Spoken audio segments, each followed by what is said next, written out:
கடைசி நிமிஷங்களில் நாம் வந்திருக்கிறோம். தேவனுடைய சமூகம் இங்கே இருக்கிறது.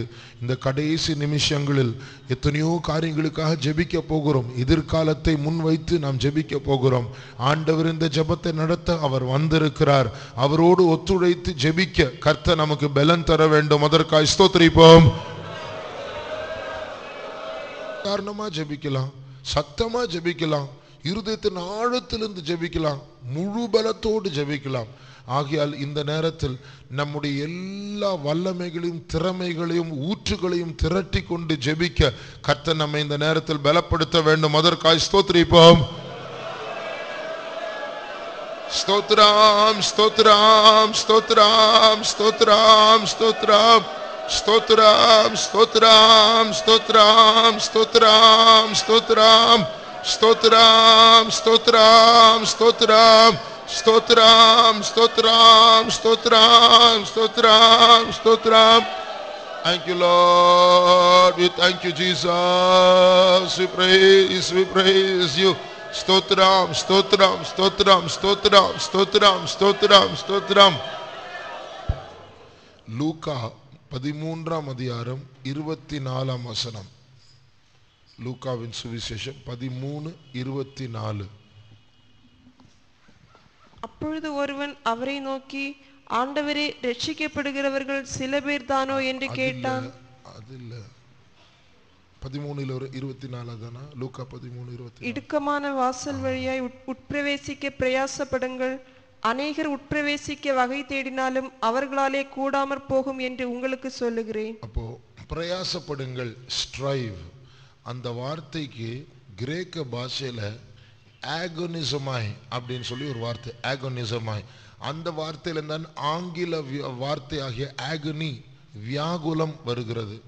ஆகையால் இடுக்கமான வாசல் வழியாக பிரவேசிக்க வியாகுலப்படுங்கள். அந்த இங்கிலீஷ் அந்த அந்த அந்த வார்த்தைக்கு அர்த்தம் கிரீக் டிக்ஷனரியில பார்த்தீங்கன்னா, you have to strive, straining every nerve as though you are participating in a contest. ஒரு போட்டியில் பங்கெடுக்கிறது போல நரம்பெல்லாம் இழுக்கிற மாதிரி போராடணும். பாஸ்டர் மனாசே சொல்வா தெரியுமா, ஜெபிக்கும் போது சாதாரணமா ஜெபிக்குதா, குறைஞ்சபட்சம் நரம்பு இழுக்கணும், ரத்த வாட வரணும். அதுதான் இந்த வார்த்தையினுடைய அர்த்தம். ஆகையால் அந்த இடுக்கமும் நெருக்கமான வழியாய் பிரவேசிக்க வேண்டும் என்றால் அதற்காய் பிரயாசப்படணும். ஆனா அந்த வசனம் என்ன சொல்லியிருக்கு? அநேகர் உட்பிரவேசிக்க வகை தேடினாலும், அநேகர் உட்பிரவேசிக்க வகை தேடினாலும் அவர்களாலே கூடாமற் போகும்.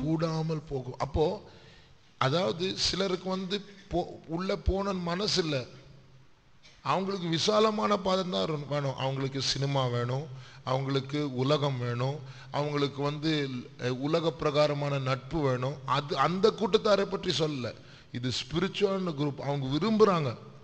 அதனால அவர்கள் அந்த இடுக்கமான வாசையில் பிரவேசிக்க வகை தேடியும் கூடாமல் போவார்கள். அப்போ ஸ்பிரிச்சுவலா இருக்கிறவங்களுக்கே கஷ்டமா.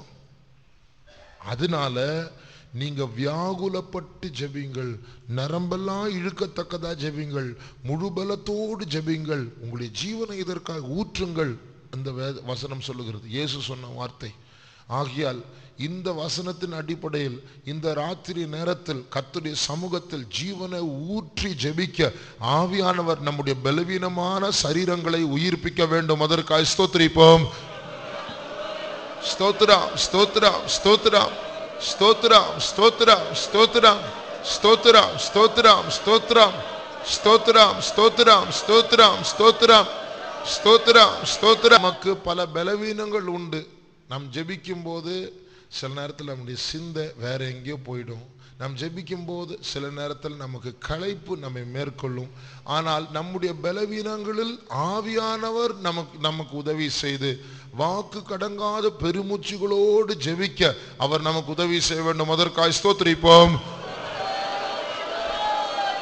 ஸ்தோத்திரம் ஸ்தோத்திரம் ஸ்தோத்திரம் ஸ்தோத்திரம் ஸ்தோத்திரம் ஸ்தோத்திரம். Praise, we praise, we praise, we praise you. Thank you, Lord. We thank you, Jesus. We praise you. Thank you, Jesus. We praise you. Thank you, Jesus. We praise you. We praise you. Thank you, Lord. We thank you, Lord. We thank you, Jesus. We praise you. Stotram. இந்த ஜெபத்தின் மூலமாக கலந்து கொள்ளுகிறதான நாமும் நம்முடைய குடும்பங்களும் சபையும் தேசமும் ஆசீர்வதிக்கப்பட வேண்டும். அதற்காக ஸ்தோத்திரிப்போம். இப்பொழுது சாயங்காலம் காத்திருப்பு கூட்டத்தில் எதற்காக அபிஷேகத்தை பெற்றுக்கொண்டோமோ அந்த அபிஷேகத்தை இப்போ ஜெபத்தில் யூஸ் பண்ண போகிறோம். சும்மா ஜெபிக்கிறதுக்கும் அபிஷேகத்தை பெற்றுக்கொண்டு ஜெபிக்கிறதுக்கும் ஒரு வித்தியாசம் இருக்கு. ஆகையால் அபிஷேகத்தினால் நிரம்பி அந்த அபிஷேகத்தை பெற்றுக்கொண்டு ஜெபிக்கும் போது அந்த ஜெபத்தில் ஒரு வல்லமை இருக்கும், ஒரு கிரியை இருக்கும். அதனால இந்த யெரொபோவாமுடைய வஞ்சிக்கிற கன்று குட்டிக்கு விரோதமாக நாம் ஜெபிக்க போகிறோம். இந்த குறிப்பாக இந்த கன்றுக்குட்டி கிறிஸ்தவர்களுக்கு விரோதமாக, சத்தியத்துக்கு விரோதமாக எழும்புகிறதான வல்லமைகளுக்கு விரோதமாக ஜெபிக்க போகிறோம். ஒரு முறை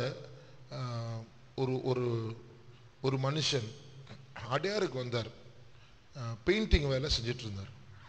அங்குள்ள மியூசிக் ரூமை பெயிண்ட் பண்ணிட்டு இருக்கும்போது அவங்க திடீர்னு அவர்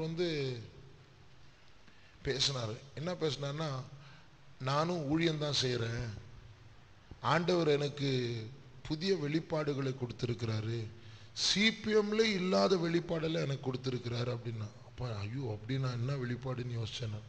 கேட்டவர். அப்போ அவர் சொன்னார், நான் டெய்லி ஃப்ரீ டைம் கிடைச்சா பைபிள் வாசிச்சுட்டே இருப்பேன். அப்போ அவருக்கு நிறைய வசனம் மனப்பாடமாக தெரியும். அவ்வளோ ஒரு பைபிளில் அவ்வளோ நல்லவர். அவர் சொல்ல மனப்பாடமாக எத்தனையோ வசனங்களை சொல்கிறார். அப்போ அவர் சொன்னார், ஆண்டவர் எனக்கு நிறைய வெளிப்பாடுகள் கொடுத்துருக்கிறாரு. என்ன வெளிப்பாடுன்னு சொன்னால், இயேசு தேவன் கிடையாது, இயேசு சிருஷ்டிப்பில் முதல் பேரானவர். அப்படின்னா எல்லா சிருஷ்டிப்புக்கு முன்னாடி அவர் சிருஷ்டிக்கப்பட்ட ஒருவர். அப்போ ஆதாமுக்கு முன்னாடி அவர் முதலாவது ஆண்டவர் படைச்சார், அதுக்கப்புறம் தான் ஆதாமனை படைச்சாரு இப்படின்னு சொன்னார். அப்போ இயேசு தேவன் கிடையாது, மனுஷன்தான். ஆனால் எல்லா மனுஷர்கள் மேன்மையானவர் அவர் தான் அப்படின்னு. அப்போ நான் சொன்னேன், பழைய ஏற்பாட்டில் இயேசுவை பற்றிய தீர்க்க தரிசனம் இருக்கு இல்லையா, அவர் அந்த ஏசாயா 9ஆம் அதிகாரம் 6ஆம் வசனம் வாசிங்க.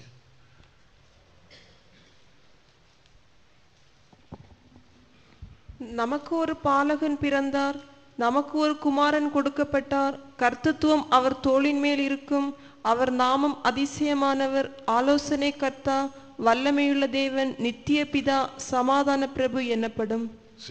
இப்போ என்ன சொல்லியிருக்குன்னா, இது நான் கேட்டேன், இது இயேசு பற்றி தீர்க்கதரிசனம். ஆமா, அப்ப அங்கே சொல்லியிருக்கல, இயேசு வல்லமுள்ள தேவன், நித்திய பிதா அப்படின்லாம் எழுதப்பட்டிருக்கு தானே அப்படின்னு. அப்போ அவர் சொன்னார், அந்த வசனத்தினுடைய கடைசி வாசி. அவர் அந்த 5 அவர் நாமம் அதிசயமானவர், ஆலோசனை கர்த்தா, வல்லமையுள்ள தேவன், நித்திய பிதா, சமாதான பிரபு என்னப்படும். அப்படின்னு என்ன அர்த்தம்? ஆண்டவர் அப்படி சொல்ல, ஜனங்க கூப்பிடுவாங்க அப்படி. அதான் அந்த வசனத்துடைய அர்த்தம் அப்படின்னு சொல்லி. என்னப்படும் அப்படின்னு அவங்க சொல்லுவாங்க, மற்றவங்க சொல்லுவாங்க.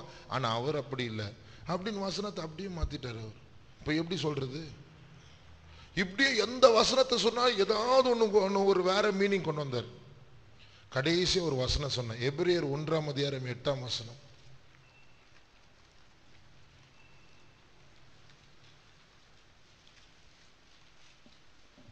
குமாரனை நோக்கி தேவனே. அப்ப இந்த வசனத்தை காட்ட, குமாரனை நோக்கி தேவனேன்னு போட்டிருக்க அப்படின்னு. அப்ப அவர் சொல்றாரு, இந்த ஒரு வசனம் தான் அப்படிங்கிறார். அதுக்கு ஒன்றும் சொல்ல முடியல, இந்த ஒரு வசனம் தான் அப்படின்னாரு. ஆனாலும் அவருடைய கொள்கையை மாத்தல. ஆனா என்ன சொன்னார்னா, என்னுடைய ஒய்ஃப் ஒரு நாள் சொப்பனம் பார்த்தாங்க. என்ன சொப்பனம் அப்படின்னா, எங்க வீட்டுக்கு மேல நிறைய தீய சக்திகள் சுத்திட்டு இருக்கு. ஏன் சுத்திட்டு இருக்கு அந்த வல்லமைகள் சொல்லுதான், இந்த வீட்டில் தான் சத்தியம் இருக்கு, இவங்களை நம்ம விடக்கூடாது, தாக்கணும் அப்படின்னு சொல்லி இந்த வல்லமை சொல்லு. பார்த்தீங்களா எப்படி ஏமாத்துது பிசாசு? இந்த வீட்டில் தான் சத்தியம் இருக்குன்னு மேலே பிசாசு சுத்திட்டு இருக்கு சொல்லுதான். அப்போ இவனோட நினைச்சிட்டார் பிசாசு தான் உண்மையாக சொல்றான்னு சொல்லிட்டு. அப்போ ஏமாத்துற பிசாசு எப்படிலாம் தந்திரமா கடைசியில் கிரியை செய்யறான். அப்போ அவர் ஏமாந்து கிடக்கிறார், அவர் தான் சத்தியம் இப்படின்னா. இவர் போய் ஊழியம் செஞ்சா ஜனங்க ரட்சிக்கப்படக்கூட முடியாது. ஏன்னா இயேசு ஆண்டவர் இல்லைன்னு ஒரு சொல்றாரு. அவர் ரட்சிப்பு என்ன பைபிள் படிச்சு படிச்சு படிச்சு நரகத்துக்கு போறாரு. அவர் யார் யாரிடத்துல சுவிசேஷன்லாம் சொல்லி இந்த வசனத்தை கரெக்டா சொல்லி சொல்லி பாரு பாரு பாரு இப்படி எழுதியிருக்குன்னு சொன்னா அத்தனை பேர் நரகத்தை தான் கொண்டு போறாரு. அப்போ என்ன பிரயோஜனம்? இப்படி 1-2 ஊழியம் இல்லை, எத்தனையோ ஊழியங்கள் நடந்துட்டு இருக்கு. பெரம்பூர்ல ஒரு விசுவாசி பிரதர் ஜோபராஜன் சொல்லி பாஸ்டர் மனாசை அடிக்கடி பார்க்க வருவார். பயங்கர குண்டா ஹைட்டா இருப்பார், பிராமண குடும்பத்திலிருந்து மாறி வந்தவர். அவர் வேற ஒரு சபையில ஊழியம் செஞ்சுட்டு இருந்தார். அவர் ரட்சிக்கப்பட்டு அபிஷேகம் பெற்று ஊழியம் செய்தார். ஊழியம் செய்யும் போது அவருக்கு சில வரங்கள் இருந்தது. அந்த வரங்கள்ல அவர் ஊழியம் பண்ணிட்டே இருக்கும் போதே ஜெபம் நடந்துட்டு இருக்கும் போதே ஆண்டவர் சொல்வார், அந்த குறிப்பிட்ட ஆள் மேல கை வை, அவருக்கு ஒரு பிரச்சனை இருக்கு அப்படின்னு கை வைப்பார். கரெக்டா ஆண்டவர் ஒரு தீர்க்க தரிசனம் மாதிரி சொல்வார், கரெக்டா நடக்கும். அவர் என்ன சொல்றாரு அப்படியே இருக்கும். உங்களுக்கு இப்படி ஒரு பிரச்சனை இருக்கு, கரெக்டா ரைட். உங்களுக்கு இப்படி ஒரு பிரச்சனை இருக்கு, கரெக்டா. இப்படி ஒரு பிரச்சனை அப்படியே சொல்வார், எல்லாம் கரெக்டா இருக்கும். அப்போ கொஞ்ச நாள் பொறுத்து இவர் இந்த சத்தத்தை கேட்பாரு, அந்த சத்தத்தை ஏற்றபடியே சொல்வார். கொஞ்ச நாள் பொறுத்து இந்த சத்தம் வேற மாதிரி எல்லாம் சொல்ல ஆரம்பிச்சிருச்சு. எப்படின்னா, அந்த ஆளை போய் அடி, நீ டீ குடிச்சிட்டு இருக்கலாம், அந்த டீ எடுத்து அவன் மூஞ்சிலே ஊத்து, போய் அவனை போய் கடி, அவனை போய் வெட்டு. கொஞ்ச நாள் பொறுத்து நீ மொட்டை மாடியில போய் எழும்பி கீழே குதி. இதே சத்தம். கடைசியில் அவரால் சமாளிக்க முடியாம அடையாருக்கு வந்தார். அடையாருக்கு வந்து அவரை எத்தனோ நாள் ஜெபிச்சோம் தெரியுமா? அந்த பிசாசு போகவே போகல. சாதாரணமான பிசாசு, சாதாரணமான பிசாசு இல்லை அது. பாஸ்டர் மனாசை தான் ஜெபிப்பார், அவருக்கா பொறுப்படுத்து. அதனால தான் அந்த நன்றியில தான் அடிக்கடி வருவாருங்க. அப்போ அவர் அந்த பிசாசு சொல்லுது, ஏய் பாஸ்டர் மனாசை கிட்ட, ஏய் நீ இப்போ வந்தவன், நான் ஆதாமுக்கு முன்னாடியே நான் இருக்கிறேன், நீ என்ன துரத்த பார்க்குறியா அப்படின்னு சொல்லுது. இப்போ எப்படியெல்லாம் பயப்படுத்தும் பாரு. ஆதாமுக்கு முன்னாடி நான் இருந்தேன், நீ இப்போ பிறந்தவன், நீ என்ன துரத்த பார்க்குறியா?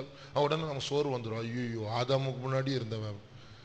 ஆனால் அப்படியே விசுவாசத்தை பலப்படுத்தி கட்டிகிட்டே இருந்து கடைசியில் அவர் சொன்னார், ஏய் சியோன், அந்த பிசாசு சொல்லுது, ஏய் சியோன், நீ யாருன்னு உனக்கே தெரியாது, ஒரு நாள் வரும் அன்னைக்கு எல்லாரும் உன்னை பற்றி அறிவார்கள் அப்படின்னு அவர் சொல்றார். அப்போ என்ன சொல்ல வரேன்னா, இதுதான் வஞ்சிக்கிற வல்லம். இன்னைக்கு அந்த பிரதர் ஜோபராஜ் எப்பயாவது கன்வென்ஷன்ல எங்கேயாவது வாழ்ந்தீங்கன்னா நீங்களே கேளுங்க, மற்ற சபைகளை என்ன யோசிக்கிறீங்க? ஐயோ தயவுசெய்து ஆண்டவர் எனக்கு இந்த சபையை காட்டினார், இதை விட்டு நம்ம எங்கேயும் போக மாட்டோம். ஒருவேளை நான் அவரை கூட்டிட்டு போன, நீ வா நான் கூட வரேன், நான் வரவே மாட்டேன்னு தான் சொல்லுவார். அப்படிதான் அவர் சொல்லுவார். அவ்வளோ பயம் அவருக்கு. ஏன்னா அவர் போய் விழுந்து ஏமாந்து போய் சாக போய் வந்துட்டார். எத்தனை முறை தற்கொலை பண்றதுக்கு அந்த ஆவி தூண்டுது. அப்போ இந்த நாட்களில் நாம் அதிகமா இதுக்காக ஜெபிக்கணும். ஏன்னா இது இந்த வல்லமை தான் கிரியை செய்யுது, சத்தியத்துக்கு விரோதமான வல்லமை.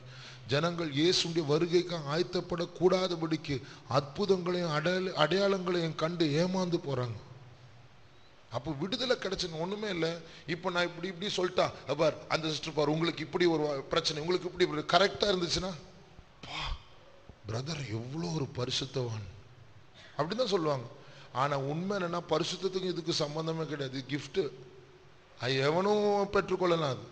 அப்போ ஆனா எல்லாம் என்ன பண்ணணும், பரிசுத்தத்தையும் இதை கனெக்ட் பண்ணிடுவாங்க. கடவுள் இவர் கூட தான்ப்பா இருக்கிறார் அப்படின்னு தப்பா லிங்க் பண்ணி விட்டுறாங்க. அதான் மனுஷன் பண்ற மிஸ்டேக். அதனால திரளான கிரவுடு பின்னாடி போகுது, கடைசியில பார்த்தா வஞ்சிக்கப்பட்டு சிதறுண்டு போறாங்க. அதனால இந்த வல்லமைகளுக்கு விரோதமாக நாம் ஜெபிக்க போகிறோம். ஏனென்றால் கர்த்தர் உங்களுக்கு அதுக்கேற்ற ஒரு அபிஷேகத்தை தந்திருக்கிறார். நம்முடைய கண்களை மூடுவோம், முடிந்தால் முழங்கால் படிட்டு நிற்போம், கைகளை பிடித்து கொள்வோம். கர்த்தர் எப்படியாவது இந்த வஞ்சிக்கிற வல்லமைகள் நிறைய ஏமாந்து போகுது. அவர் இன்னொரு காரியத்தை சொன்னாரு, நான் சொல்லக்கூடாது, ஆனா அவர் அந்த பிசாசு சொன்ன காரியத்தை நான் சொல்றேன். நான் உனக்கு தெரியுமா, எல்லா இண்டிபெண்டன்ட் பாஸ்டர்ஸ் என் கையில தான் இருக்கிறாங்க, அந்த பிசாசு சொல்லிடுச்சு. அப்போ நாம் ஜாக்கிரதை இராவிட்டால் எங்கேயோ வஞ்சிக்கப்பட்டு போயிடும். அதனால நாம் ஜெபிப்போம். சத்தியத்தை விரும்புகிற எத்தனையோ ஆத்துமாக்கள், எத்தனையோ தேவனுடைய ஆடுகள், இந்த தொழுவத்தில் இருக்க வேண்டியதான ஆடுகள், அவர்கள் சிதறுண்டு இந்த கன்று குட்டினால் தடை செய்யப்பட்டிருக்கிறார்கள். கர்த்தர் விடுதலை தர வேண்டும். கர்த்தருடைய வல்லமை அவர்களை சந்திக்க வேண்டும். இந்த ஜெபம் அவர்களை விடுவிக்கிற ஜெபமாய் மாற வேண்டும். இந்த கன்றுக்குட்டியின் வல்லமை கர்த்தர் நிர்மூலமாக்க வேண்டும். இயேசுவின் நாமத்தினால் அந்த வல்லமை நிர்மூலமாக்கப்பட்டு சகல சத்தியத்திற்குள் வழிநடத்துகிற தேவனுடைய வல்லமை அவர்களை இழுத்து கொள்ள வேண்டும். அதற்காக நாம் போராடி ஜெபிப்போமாக. ஜெபிக்க போகிறோம். அதற்கு முன்பாக 2 வசனங்களை வாசிப்போம். 1 யோவான் 4ஆம் அதிகாரம் 1ஆம் வசனம். காலையில் வாசித்த அந்த வசனம். பிரியமானவர்களே, உலகத்தில் அநேகம் கள்ள தீர்க்கதரிசிகள் தோன்றி இருப்பதினால் நீங்கள் எல்லா ஆவிகளையும் நம்பாமல் அந்த ஆவிகள் தேவனால் உண்டானவைகளோ என்று சோதித்தறியுங்கள். அநேக கள்ள தீர்க்கதரிசிகள் பூமியில் தோன்றி இருக்கிறது. இங்கிலீஷ்ல they have gone out into the world. அநேக கள்ள தீர்க்கதரிசிகள் உலகத்திற்குள்ள புறப்பட்டு போயிட்டாங்க. எங்க புறப்பட்டு, எப்படி, எங்க இருந்தாங்க? அவங்க சாதாரண மனுஷராக தான் இருந்தாங்க. ஆனா பாதாளத்தில் இருக்கிற வல்லமைகள் அவர்களுக்குள்ள புகுந்து அவங்களே அப்போஸ்தலர் மாதிரி உலகத்துக்குள்ள அனுப்பியாச்சு. இப்போ அவங்க தீர்க்க தரிசனம் சொல்றாங்க. அப்போ 2 கொரிந்தியர் 11ஆம் அதிகாரத்தினுடைய 10-11 நினைக்கிறேன். அங்க ஒளியின் தூதனை பற்றி வாசிக்கிறோம். அந்த வசனத்தை வாசி. அது ஆச்சரியமல்ல, சாத்தானும் ஒளியின் தூதனுடைய வேஷத்தை தரித்துக் கொள்வானே. அப்போ சாத்தானும் ஒளியின் தூதனின் வேஷத்தை தரித்துக் கொள்வான். அப்போ அதனுடைய அர்த்தம் என்னவென்றால், இந்த ஆலயத்துல இங்க ஒரு ஒளியின் தூதன் இருக்கிறான். இந்த ஒளியின் தூதன் சொன்னா நடிக்கிற தூதன். அது ஒரு பிசாசு. அவன் கருப்பதான் இருக்கிறான். ஆனா ஆர்டிபிஷியலா வெளிச்சத்தை உருவாக்க அவனால முடியும். அதனால ஒரு ஸ்பிரிச்சுவலான ஒரு தோற்றத்தை உற்பத்தி செய்து நடித்து ஜனங்களை ஏமாற்றி கொண்டே இருக்கிறான். அவனுக்கும் தீர்க்க தரிசனம் இருக்கு, அவனுக்கும் பைபிள், இதே நம்ம பைபிள் தான் வச்சிருப்பான், வேற ஒண்ணுமே இல்லை. காரணம் என்ன? இவன் ஏமாத்துறது ஸ்பிரிச்சுவலா இருக்கிறவங்க, கிறிஸ்தவங்களை தான் ஏமாத்துறதுக்கு. அப்போ நம்ம வெளியில பாத்தீங்கன்னா கிறிஸ்டியன் மாதிரி இருக்கும், ஆனா உள்ள பிசாசு ஒளியின் தூதன் தான் இருக்கு. அப்போ இங்க இருப்பது, இங்க சில ஆடுகள் இருக்கு, ஏமாந்து போயிருக்கிறாங்க. அந்த இங்கேயும் இருக்குது சபைதான், ஆனா இங்க உள்ள ஆழமா எட்டி பார்த்தா, பகுத்தறிவோடு பார்த்தா அங்க பிசாசு தான் இருக்கு, ஆண்டவர் இல்லை. ஆகையால் ஒரு கிறிஸ்துவ வேஷத்தை கொண்டு எத்தனையோ பேரை பிசாசு ஏமாற்றி கொண்டு இருக்கிறான். இங்க பாத்தீங்கன்னா இங்க சத்தியம் இருக்கு, இங்க உண்மையான தொழுகை இருக்கு. கொஞ்சம் நம்ம கேர்லெஸ்ஸா இருந்தா இந்த ஒளியின் தூதன் நம்மையும் இழுத்துருவாங்க, இந்த பக்கம் இழுத்துரும். இப்படி வரத்துக்கு தடை பண்றது மாத்திரமல்ல, இப்படி இழுக்கிறதுக்கும் இங்க வச்சிருக்கிறான் பிசாசு. அது 2 பற்றி ஜாக்கிரதையா இருக்கும். அதனால நாம் இன்னொரு 2 நிமிஷம் போராடி ஜெபிப்போம். இந்த கன்றுக்குட்டி நிர்மூலமாக்கப்படணும். நாம் ஜெபித்தால் கர்த்தர் கிரியைகளை செய்வார். இப்படி நாம் ஜெபித்தால் நிச்சயமா நம் சாட்சிகளை கேட்க போறோம் கூடிய சீக்கிரத்துல. நான் வேற சபையில இருந்தேன், இப்படி ஏமாந்து போயிட்டேன், கர்த்தர் என்னை கொண்டு வந்தார். எப்படி கொண்டு வந்தார்? கர்த்தர் நம்மை இன்றைக்கு ஜெபிக்க வைத்தார். ஆவியானவர் நம்மை ஆட்கொண்டு அவருடைய அதிகாரத்தை பெற்று நாம் ஜெபித்ததுனால கர்த்தர் இதை கேட்டார். இந்த கன்றுக்குட்டி அவர் நிர்மூலமாக்கினார். இதை நாம் பார்க்க போகிறோம். கண்களை மூடுவோமா? அநேக கள்ள தீர்க்கதரிசிகள் இந்த பூமிக்குள்ள புறப்பட்டு போயிருக்கிறார்கள். ஆகையால் அவர்களுடைய செயல்கள் நிர்மூலமாக்கப்பட வேண்டும். இந்த தாம்பரத்தில் அப்படி எத்தனை பேர் இருக்குன்னு நமக்கு தெரியாது, ஆனா ஆண்டவர் கரெக்டா கணக்கு போட்டு வச்சிருக்கிறார். எத்தனை வஞ்சிக்கிற வல்லமைகள் இங்க இருக்கு, எத்தனை ஏமாற்றுகிறதான பிசாசின் தூதர்கள் இங்கே இருக்கிறது, எல்லாம் அவர் அறிந்திருக்கிறார். எத்தனை மனுஷர்களை அவன் ஏமாற்றி வைத்திருக்கிறான், தேவன் எல்லாம் அக்கவுண்ட்ஸில் வைத்திருக்கிறார். ஆனால் இந்த ஜெபத்தின் விளைவாக அந்த அக்கவுண்ட்ஸில் பெரிய மாற்றங்கள் உண்டாக வேண்டும். கர்த்தர் அப்படிப்பட்ட வஞ்சிக்கப்பட்டவர்களை தொட்டு விடுதலையாக்கி சகல சத்தியத்திற்குள் அவர்களை வழிநடத்த வேண்டும். இந்த கன்றுக்குட்டியின் சிலையானது விழ வேண்டும். நம்முடைய ஜெபத்தின் மூலமாய் கர்த்தர் அப்படி செய்வார். ஊக்கமாய் உற்சாகமாய் ஜெபிப்போமாக.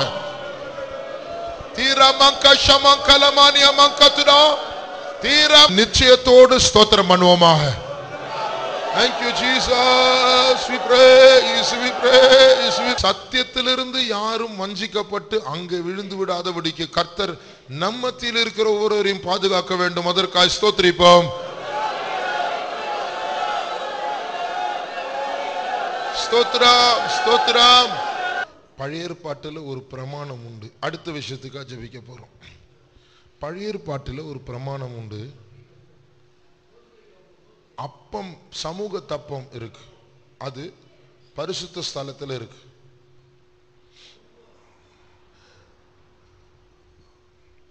அந்த பரிசுத்த ஸ்தலத்தில் இருக்கிறதான அப்பத்துல தூபத்தை போடணுமா? தூபம் போடணும். இங்க கவனிங்க, இங்க கவனிங்க. அந்த தூபத்தை போடணும். இப்ப தூபம் என்று சொல்லும் போது அது ஜெபத்தை காட்டுது. அப்பம் என்று சொல்வது அது தேவன் கொடுக்கிற தூதை காட்டுகிறது. குறிப்பா சமூக தப்பம் என்று சொல்லும் போது சண்டே மார்னிங் மெசேஜை காட்டுது. ஞாயிற்றுக்கிழமை ஆராதனையில் கொடுக்கிற மெசேஜ். ஏனென்றால் அது வாரத்தினுடைய முதலாவது நாள்ல தான் அது புதுசா மாற்றப்படுகிறது. சண்டே மெசேஜும் வாரத்தின் முதலாவது நாள் தான் கொடுக்கப்படுகிறது. அதுல தூபம் போடணும். அப்ப என்ன அர்த்தம்? செய்தியை கொடுத்தால் போதாது, அதற்காக நாம் ஜெபிக்க வேண்டும். அதுக்கு அந்த பாயிண்ட்டை சொல்லி நாம் ஜெபிக்கணும். அப்போ போன ஞாயிற்றுக்கிழமை நாம் ஜெபித்ததான ஒரு பாயிண்ட் என்னவென்றால், ஜனங்கள் சபை கூடி வருவதை நாம் அசட்டை பண்ணக்கூடாது அப்படின்னு சொல்லி, அப்போ அதுக்காக நாம் ஜெபிப்போம். அப்படி ஜெபித்தால் தான் முழுமையான வேலை நடக்கும். இப்போ பார்த்தீங்கன்னா இப்போ கூட நிறைய பேருக்கு வர முடியல. பாதி ஹால் அப்படி ரொம்ப நிறைய பேர் எக்ஸ்ட்ரா வந்த மாதிரி தெரியல. இந்த செய்தியை கேட்டும் சில கட்டுகள் இருக்கு, சில தடைகள் இருக்கு. ஆகையால் இப்போ அந்த சமூக தப்பன் மேல் நம்ம தூபம் போட போறோம். நாம் எல்லாரும் சேர்ந்து ஜெபிக்க போகிறோம். தேவனுடைய கட்டளைக்கு செவி கொடுக்க முடியாதபடிக்கு தடை பண்ணப்பட்டதான இந்த ஜனங்களை கர்த்தர் எப்படியாவது கொண்டு வர வேண்டும். இந்த அப்பம் அவர்களுக்குள் நித்திய ஜீவனாய் மாற வேண்டும். ஒன்று அது விதையா இருக்கும், இல்லை என்றால் பட்டயமாய் மாறும். ஆகையால் அது நம்மை வெட்டி நியாயம் தீர்க்கக்கூடிய பட்டயமாய் மாறாதபடிக்கு நம்மை உருவாக்கக்கூடியதான தேவனுடைய அப்பமாக மாற்றப்பட வேண்டும். நம்முடைய கண்களை மூடுவோம். இந்த ஒரு பாயிண்ட்டுக்காக நம்ம ஊக்கமாக ஜெபிப்போம். எத்தனையோ பேருக்கு கூட்டத்துக்கு வர முடியல. இப்போ ஒரு பாட்டி வந்து சொன்னாங்க காத்திரு கூட்டத்தில், என் பையன் வீட்டில் தான் இருக்கிறான், வர சொன்னா வர மாட்டேங்கிறான். என்ன அர்த்தம்? மனசு இல்லை. அது பெரிய தடை. அது ராத்திரியா இருக்கு, வயசாயிடுச்சு, இருட்டா இருக்கு, என் ரோட்ல லைட் இல்லை, நாய் ஓடுது, இப்படி எல்லாம் சொன்னா ஏதோ கொஞ்சம் ஒத்துக்கொள்ளலாம். ஆனா வர மனசு இல்லைன்னு சொல்லும் போது அது பயங்கரமான ஒரு காரியம். அது கட்டு. ஆகையால் இந்த கட்டு அவிழ்க்கப்பட வேண்டும். முதலாவது யார் யார் இப்படி வர மனது இல்லாமல், நான் வந்து பழக்கம் இல்லை, எனக்கு ஞாயிற்றுக்கிழமை போதும் என்று சொல்லி திருப்தியா இருக்கிற அந்த ஜனங்களை கர்த்தர் சந்திக்க வேண்டும். ஏனென்றால் நம் வாசித்த வசனம் என்ன சொல்லுகிறது?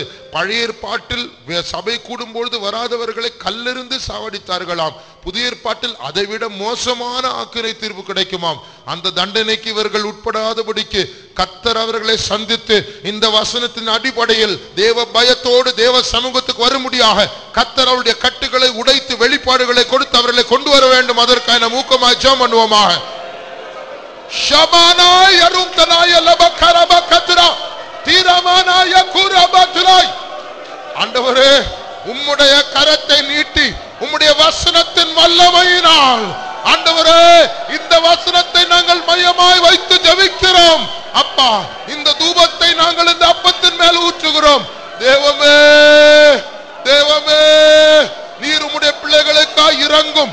இந்த நேரத்தில் வசனத்தினால் தொடப்படாமல் ஆண்டவரே இப்படி ஜெபிக்கும் போது கர்த்தர் சில வெளிப்பாடுகளை தருவார், ஒரு வசனத்தை ஞாபகப்படுத்துவார், இல்லை என்றால் ஒரு தரிசனங்களை கொடுப்பார். அப்படி என்றால் நீங்கள் சொல்ல வேண்டும். நான் கேட்கும் போது நீங்கள் கையை உயர்த்த வேண்டும். அப்போ கார்ட்லெஸ் மைக்கு நாங்கள் கொடுப்போம், நீங்க சொல்லுங்க. காரணம் என்னவென்றால் இது ஒன் வே டிராபிக்கா போயிடக்கூடாது. ஜெபம் அப்புறம் ஸ்தோத்திரம். அடுத்த பாயிண்ட் ஜெபம் ஸ்தோத்திரம். கர்த்தர் நம்மோடு இருக்கிறார். இந்த ஜெபத்தை கேட்டார், அவர் என்ன ஆலோசனை சொல்லுகிறார், இதெல்லாம் நாம் கவனமாய் கேட்க வேண்டும். அதன்படி செய்யும் போது, அதன்படி ஜெபிக்கும் போது, ஸ்தோத்திரம் பண்ணும் போது நாம் ஆண்டவருடைய ஆசீர்வாதங்களை அந்த காரியத்தில் அனுபவிக்கலாம். ஆகையால் இந்த ஜெபத்தையும் கர்த்தர் கேட்டிருக்கிறார். கர்த்தருடைய வல்லமையான கரத்தை நீட்டி ஆண்டவர் ஜெபத்தை கேட்டு இந்த காரியத்திற்காக அதிசயமான செயல்களை அவர் நடப்பிக்க போகிறார். அதற்காக ஸ்தோத்திரிப்போம். காலம் பூரிகைகளை ஊதும் போது யாராவது வராவிட்டால்